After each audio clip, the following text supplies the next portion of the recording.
Chapter 3, Mishnah 2. Certain people, including relatives of the litigants and unlearned men, are ineligible to serve as judges.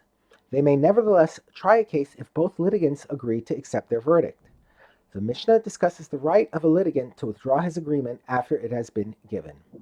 If one litigant said to the other, "My father is acceptable to me as our judge even though he is a relative," or if he said, "Your father is acceptable to me as our judge even though he is a relative," or if he said, "Three cattle herders are acceptable to me as our judges even though they are unfit to be judges at all because they are unlearned," Rabbi Meir says he can go back on his agreement and insist that the case be retried by eligible judges even after a verdict was handed down by the judges he selected.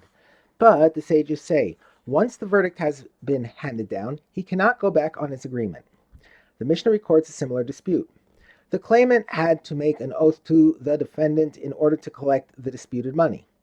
And the defendant said to him, "If you swear to me by the life of your head that your claim is true, I will pay you." That is, the defendant agreed to pay, even if the claimant makes only this type of oath, which is weaker than a regular oath.